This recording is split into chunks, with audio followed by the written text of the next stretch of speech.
नमस्कार, आप देख रहे हैं टी भारत में हूं आपके साथ अजय गौर। डबरा की लक्ष्मी कॉलोनी में रहने वाली होनहार छात्रा मंजेश पाल अपने हाथ पैरों से लाचार है, लेकिन उसके अंदर कुछ कर गुजरने का जज्बा है। यही कारण कि उसने अपने मुंह से पेन दबाकर लिखा और अपनी बीए की पढ़ाई कंप्लीट करने के बाद बीएड की तैयारी शुरू की। लेकिन पीड़िता छात्रा का दर्द जब झलका तब उसे किसी ने नौकरी नहीं दी। उसने बताया कि वह घर में सबसे बड़ी है, उसके परिवार की स्थिति ठीक नहीं है। पिताजी मजदूरी कर परिवार का भरण पोषण करते हैं, लेकिन अब वह भी बीमारी के चलते लाचार हो गए। यही कारण है कि अब मुझ पर घर की पूरी जिम्मेदारी का भार है, इसलिए मैंने नौकरी के लिए कई बार अप्लाई किया, लेकिन हाथ पैर लाचार होने के कारण मुझे नौकरी नहीं मिली। जब मैं मुख्यमंत्री शिवराज सिंह चौहान से दत्तीय मिली तो उन्होंने मुझे नौकरी का आश्वासन देकर भोपाल बुलाया। जब मैं भोपाल उनके बंगले पर पहुंची तो उनके सिक्योरिटी ने मुझे नहीं मिलने दिया और बंगले के बाहर से ही भगा दिया। उसके बाद मैं गृह मंत्री नरोत्तम मिश्रा से मिली। उन्होंने भी मुझे नौकरी का आश्वासन दिया, लेकिन अब तक मुझे कोई मदद नहीं मिली। मुख्यमंत्री शिवराज सिंह चौहान जहां हर बेटा बेटी को भांजा और भांजी कहते हैं, मगर जब आपकी भांजी लाचार है तो उसकी मदद करने कोई आगे नहीं आया। अब मैं अपनी पीड़ा किसे सुनाऊं? मुझे तो लगता है कि गरीबों का कोई नहीं होता।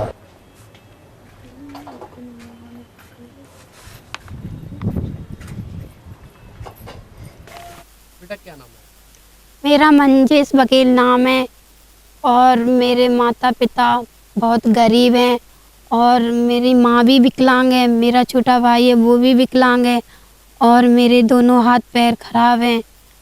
मैं मुंह से लिखती हूँ, मुंह में पेन दबा के मैंने लिखना शुरू किया है और मेरे माता पिता मजदूरी करते हैं और मुझे पढ़ा रहे हैं।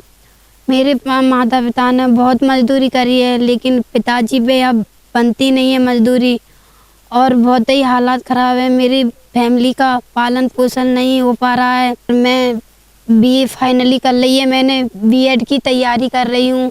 मैंने मुंह से लिखकर पढ़ाई शुरू की है, मुंह में पेन दबाकर लिखना शुरू किया है। मेरे दोनों हाथ काम नहीं करते थे तो मैं स्कूल जाती थी तो पढ़ नहीं पाती थी। मेरे टीचर ने शिक्षा दी है कि बेटा तुम मुंह से लिखना चालू की, क्योंकि तेरे हाथ तो काम नहीं करते हैं। तो मैंने मुंह से लिखना चालू किया है। अब क्या चाहते हो आप शासन से? किससे मिल चुकी हो? मैं मिश्रा जी से मिल चुकी हूँ। उन्होंने बोला था कि आपको जॉब दिला देंगे। 2 बार मिल चुकी हूँ, लेकिन अभी तक कुछ भी नहीं हुआ है। और मामा शिवराज सिंह चौहान मामा जी से भी मिल चुकी हूँ, क्योंकि वो दतिया आए थे। मैंने एक लेटर भी दिया था जॉब के बारे में, तो बोला था आप भोपाल आना बेटा, आपको जॉब दिला देंगे। पर मैं भोपाल में गई, लेकिन भोपाल में मुझे पुलिस वालों ने अंदर नहीं जाने दिया। बोलते हैं यहाँ पे कोई मिलना जुलना नहीं होता है, तो मुझे गेट से बाहर निकाल दिया। मैं वहाँ से भी वापस आई।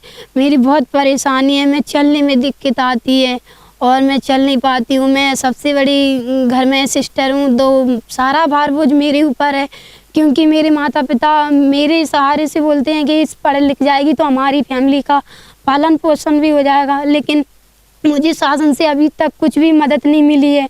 मेरी शासन से यही निवेदन है कि मुझे मेरी मदद करें, मेरी हेल्प करें, कुछ सहायता करें, लेकिन अभी तक कुछ सहायता नहीं मिली है मुझे। तो आप जब हाथ से लिख नहीं पाती तो आप कौन सी नौकरी करना चाहती हैं? मैं टीचर बनना चाहती हूँ, क्योंकि बच्चों को पढ़ाना चाहती हूँ, बच्चों को शिक्षा देना चाहती हूँ कि आप भी पढ़ लिख कर बड़े हो, आप भी शिक्षक बनो और अपने माता पिता का पालन पोषण भी कर सकूं। क्या कुछ परेशानी आ रही है जॉब में? मैं एग्जाम फार्म डालती हूँ तो मेरे हाथ दोनों काम नहीं करते हैं, तो मैं कंप्यूटर नहीं चला पाती हूँ। इस कारण मुझे जॉब नहीं मिल पा रही है। मैं बहुत परेशान हूँ, बताओ अब क्या करूँ। मेरी समस्या बाहर है, क्योंकि मैंने पूरी पढ़ाई कर ली है। अब बताओ मैं क्या करूँ। आप पूर्व मंत्री इमरती देवी जी के पास हैं? हाँ गए थे, पर उन्होंने बोला था जॉब दिला देंगे, पर अभी तक ऐसा कुछ नहीं हुआ। सरकार कुछ भी मदद नहीं कर रही है मेरी। बताओ क्या करूं मैं। कोचिंग वगैरह जाती हूँ, सर मेरी फीस भी नहीं लेते हैं। बोलते हैं बेचारी पढ़ जाएगी लिख जाएगी तो आगे बढ़ जाएगी, लेकिन सर वगैरह तो मेरी फीस नहीं लेते हैं, पर जो कॉलेज वगैरह में फीस लग रही है वो तो मेरे माता पिता कर्ज करके मेरी पढ़ाई में पैसा लगा रहे हैं, क्योंकि अब तो उन पे मजदूरी बनती नहीं है, तो वो कर्ज किसी लेन देन से लेकर मेरी पढ़ाई पूरी कर रहे हैं। टीचर से लेकर आम आदमी आपकी मदद के लिए आगे आ रहा है, लेकिन प्रशासन नहीं आ रहा। नहीं, प्रशासन कोई भी मदद मेरे आगे कोई नहीं आ रहा है, मेरी कोई भी मदद नहीं हो रही है। चलने में दिक्कत हो रही है तो मुझे कोई भी साधन वगैरह अभी तक कुछ भी नहीं मिला है। आपने कभी वाहन के लिए अप्लाई किया थी? हाँ, कलेक्टर साहब से किया था, पर उन्होंने बोला था हाँ दिला देंगे, पर ऐसा कुछ नहीं है। कितना समय हो गया जब से 2-3 साल पहले की आगे की बात है। 3 साल से आपको कोई साधन नहीं मिला है, ना कोई मदद, कोई भी सरकार तो कोई मदद नहीं करती है मेरी। बताओ, इन हम लोगन की, ऐसे लोगन की मदद नहीं करेगा तो किस काम की सरकार, बताइए। सरकार तो कहती है कि शिवराज सिंह चौहान जो कि मुख्यमंत्री हैं वो कहते हैं हमारे बच्चे, हमारे मामा वो भांजे हैं, लेकिन जब मामा ही ऐसा करेंगे तो आगे क्या होगा? किस तरह? अभी तक तो मामा ने कुछ भी लाभ नहीं, मेरी कुछ भी मदद करी है, कोई भी ने मदद नहीं करी है मेरी। अभी बोलते हैं